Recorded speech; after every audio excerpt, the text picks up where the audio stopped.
श्री शिव पुराण अध्याय 5।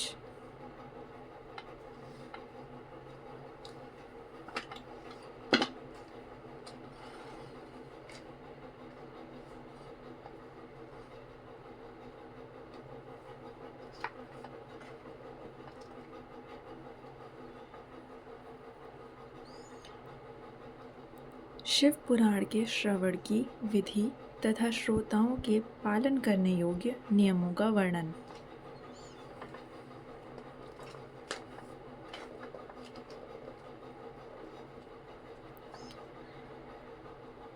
शौनक जी कहते हैं, महाप्राग व्यास शिष्य सूत जी, आपको नमस्कार है। आप धन्य हैं, शिव भक्तों में श्रेष्ठ हैं।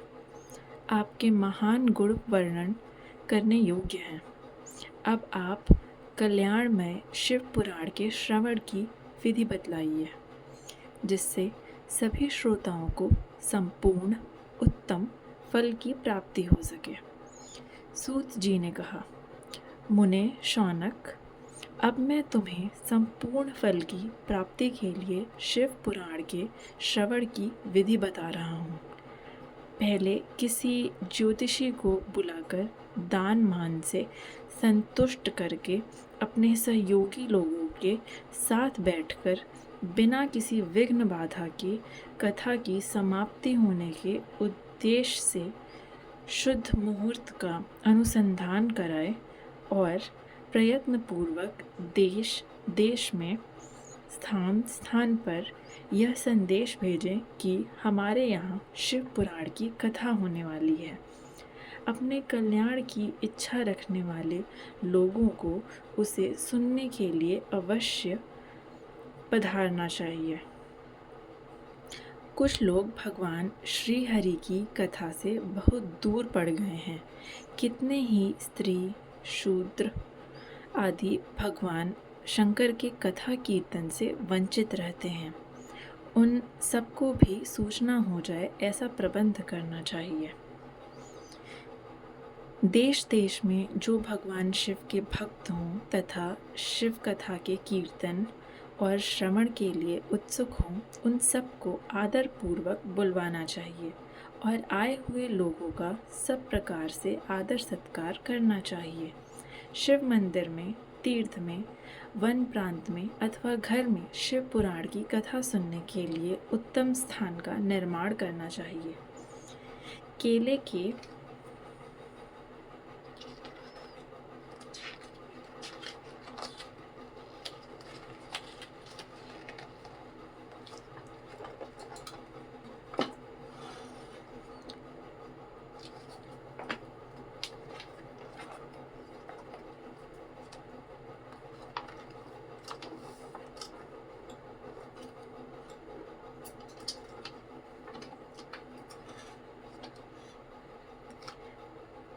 खंभों से सुशोभित एक ऊंचा कथा मंडप तैयार कराएं।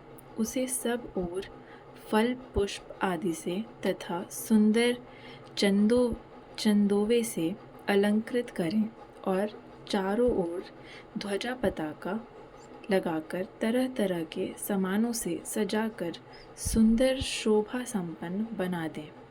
भगवान शिव के प्रति इस प्रकार से उत्तम भक्ति करनी चाहिए। वही सब तरह से आनंद का विधान करने वाली है। परमात्मा भगवान शंकर के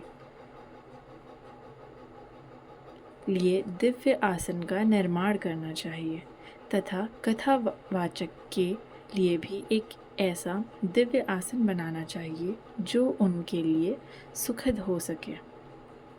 नियम पूर्वक कथा सुनने वाले श्रोताओं के लिए भी यथा योग्य सुंदर स्थानों की व्यवस्था करनी चाहिए। अन्य लोगों के लिए साधारण स्थान ही रखने चाहिए, जिसके मुख से निकली हुई वाणी देहधारियों के लिए कामधेनु के समान अभीष्ट फल देने वाली होती है। उस पुराण वेत्ता विद्वान वक्ता के प्रति तुच्छ बुद्धि कभी नहीं करनी चाहिए। संसार में जन्म तथा गुणों के कारण बहुत से गुरु होते हैं। परंतु उन सब में पुराणों का ज्ञाता विद्वान ही परम गुरु माना गया है। पुराण वेत्ता पवित्र, दक्ष, शांत, ईर्ष्या पर विजय पाने वाला, साधु और दयालु होना चाहिए। ऐसा प्रवचन कुशल विद्वान इस पुण्यमयी कथा को कहे। सूर्योदय से आरंभ करके 3:30 पहर तक उत्तम बुद्धि वाले विद्वान पुरुष को शिव पुराण की कथा सम्यक रीति से बाँचनी चाहिए। मध्याह्न काल में 2 घड़ी तक कथा बंद रखनी चाहिए, जिससे कथा कीर्तन से अवकाश पाकर लोग मलमूत्र का त्याग कर सकें। कथा प्रारंभ के दिन से 1 दिन पहले व्रत ग्रहण करने के लिए वक्ता को क्षौर करा लेना चाहिए। जिन दिनों कथा हो रही हो उन दिनों प्रयत्न पूर्वक प्रातः काल का सारा नियम कर्म संक्षेप से ही कर लेना चाहिए। वक्ता के पास उसकी सहायता के लिए एक दूसरा वैसा ही विद्वान स्थापित करना चाहिए। वह भी सब प्रकार के संशयों को निवृत्त करने में समर्थ और लोगों को समझाने में कुशल हो। कथा में आने वाले विघ्नों की निवृत्ति के लिए गणेश जी का पूजन करें।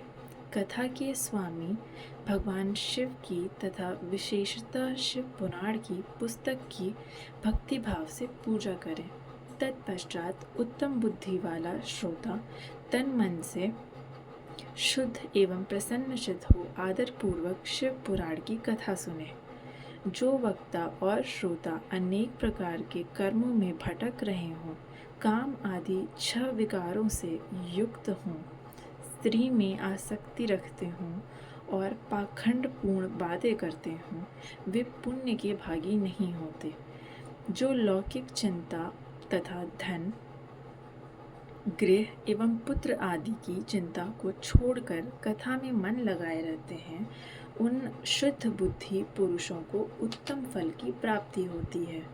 जो श्रोता श्रद्धा और भक्ति से युक्त होते हैं, दूसरे कर्मों में मन नहीं लगाते और मौन, पवित्र एवं उद्वेग शून्य होते हैं, वे ही पुण्य के भागी होते हैं। सूत जी बोले, शौनक, अब शिव पुराण सुनने का व्रत लेने वाले पुरुषों के लिए जो नियम है उन्हें भक्ति पूर्वक सुनो। नियम पूर्वक इस श्रेष्ठ कथा को सुनने से बिना किसी विघ्न बाधा के उत्तम फल की प्राप्ति होती है। जो लोग दीक्षा से रहित हैं उनका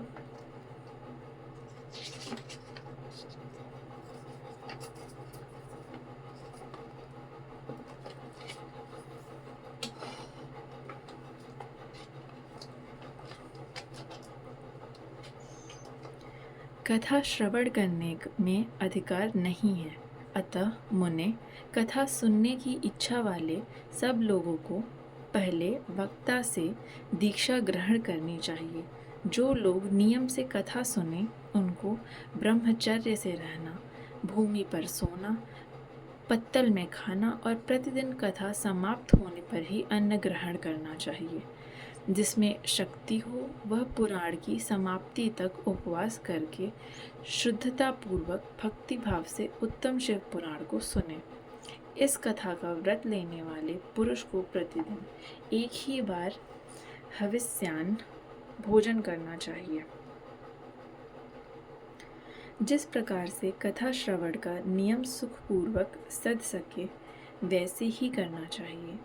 गरिष्ठ अन्न, दाल, जला अन्न, सेम, मसूर, भाव दूषित तथा बासी अन्न को खाकर कथावर्ती पुरुष कभी कथा को न सुने।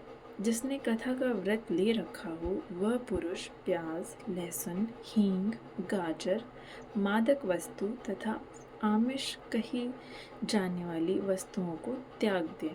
कथा का व्रत लेने वाला पुरुष काम, क्रोध आदि 6 विकारों को, ब्राह्मणों की निंदा को तथा पतिव्रता और साधु संतों की निंदा को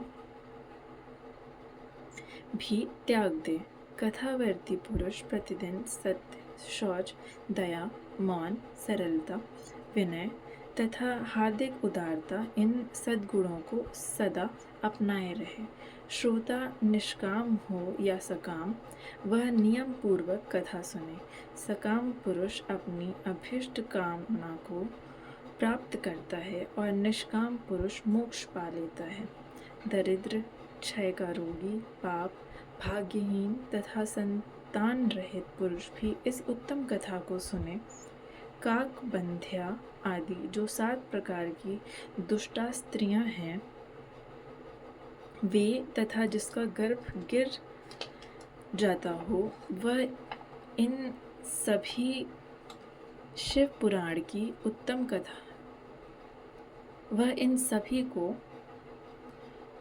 शिव पुराण की उत्तम कथा सुननी चाहिए।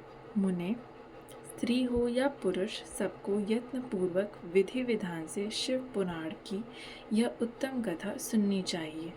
महर्षि, इस तरह शिव पुराण की कथा के पाठ एवं श्रवण संबंधी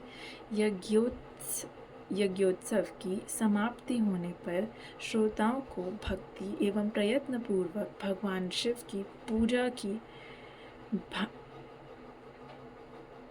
भांति पुराण पुस्तक की भी पूजा करनी चाहिए। तदनंतर विधि पूर्वक वक्ता का भी पूजन करना आवश्यक है। पुस्तक को आच्छादित करने के लिए नवीन एवं सुंदर बस्ता बनावें और उसे बांधने के लिए दृढ़ एवं दिव्य डोरी लगाएं। फिर उसका विधिवत पूजन करें। मुनि श्रेष्ठ, इस प्रकार महान उत्सव के साथ पुस्तक और वक्ता की विधिवत पूजा करके वक्ता की सहायता के लिए स्थापित हुए पंडित का भी उसी के अनुसार धन आदि के द्वारा उससे कुछ ही कम सत्कार करें। वहाँ आए हुए ब्राह्मणों को अन्न, धन आदि का दान करें। साथ ही गीत, वाद और नृत्य आदि के द्वारा महान उत्सव रचाएं। मुने, यदि श्रोता विरक्त हो तो उसके लिए कथा समाप्ति के दिन विशेष रूप से उस गीता का पाठ करना चाहिए जिसे श्री रामचंद्र जी के प्रति भगवान शिव ने कहा था। यदि श्रोता गृहस्थ हो तो उस बुद्धिमान को उस श्रवण कर्म की शांति के लिए शुद्ध हविष्य के द्वारा होम करना चाहिए। मुने, रुद्र संहिता के प्रत्येक श्लोक द्वारा होम करना उचित है अथवा गायत्री मंत्र से होम करना चाहिए, क्योंकि वास्तव में यह पुराण गायत्रीमय ही है।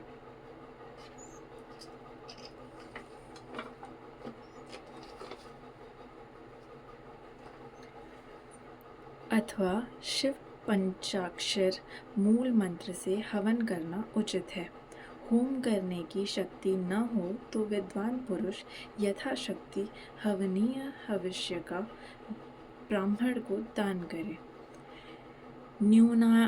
न्यूनातिरिक्ता रूप दोष की शांति के लिए भक्ति पूर्वक शिव सहस्त्र नाम का पाठ अथवा श्रवण करें। इससे सब कुछ सफल होता है, इसमें संशय नहीं है, क्योंकि तीनों लोकों में उससे बढ़कर कोई वस्तु नहीं है। कथा श्रवण संबंधी व्रत की पूर्णता की सिद्धि के लिए 11 ब्राह्मणों को मधु मिश्रित खीर भोजन कराएं और उन्हें दक्षिणा दें। मुने, यदि शक्ति हो तो 3 तोले सोने का एक सुंदर सिंहासन बनवाएं और उस पर उत्तम अक्षरों में लिखी अथवा लिखाई हुई शिव पुराण की पोथी विधि पूर्वक स्थापित करें। तत्पश्चात पुरुष उसकी आवाहन आदि विविध उपचारों से पूजा करके दक्षिणा चढ़ाए। फिर जितेंद्रिय आचार्य का वस्त्र, आभूषण एवं गंध आदि से पूजन करके दक्षिणा सहित वह पुस्तक उन्हें समर्पित कर दे। उत्तम बुद्धि वाला श्रोता इस प्रकार भगवान शिव के संतोष के लिए पुस्तक का दान करे। शौनक इस पुराण के उस दान के प्रभाव से भगवान शिव का अनुग्रह पाकर पुरुष भव बंधन से मुक्त हो जाता है। इस तरह विधि विधान का पालन करने पर श्री संपन्न शिव पुराण संपूर्ण फल को देने वाला तथा भोग और मोक्ष का दाता होता है। मुने, शिव पुराण का वह सारा महात्म्य जो संपूर्ण अभिष्ट को देने वाला है, मैंने तुम्हें कह सुनाया। अब और क्या सुनना चाहते हो? श्रीमान, शिव पुराण समस्त पुराणों के भाल का तिलक माना गया है। यह भगवान शिव को अत्यंत प्रिय, रमणीय तथा भव रोग का निवारण करने वाला है। जो सदा भगवान शिव का ध्यान करते हैं, जिनकी वाणी शिव के गुणों की स्तुति करती है और जिनके दोनों कान उनकी कथा सुनते हैं, इस जीव जगत में उन्हीं का जन्म लेना सफल है। वे निश्चय ही संसार सागर से पार हो जाते हैं। भिन्न भिन्न प्रकार के समस्त गुण जिनके सच्चिदानंदमय स्वरूप का कभी स्पर्श नहीं करते, जो अपनी महिमा से जगत के बाहर और भीतर भासमान हैं, तथा जो मन के बाहर और भीतर वाणी एवं मनोवृत्ति रूप में प्रकाशित होते हैं, उन अनंत आनंद घन रूप परम शिव की मैं शरण लेता हूँ। अध्याय 5 समाप्त।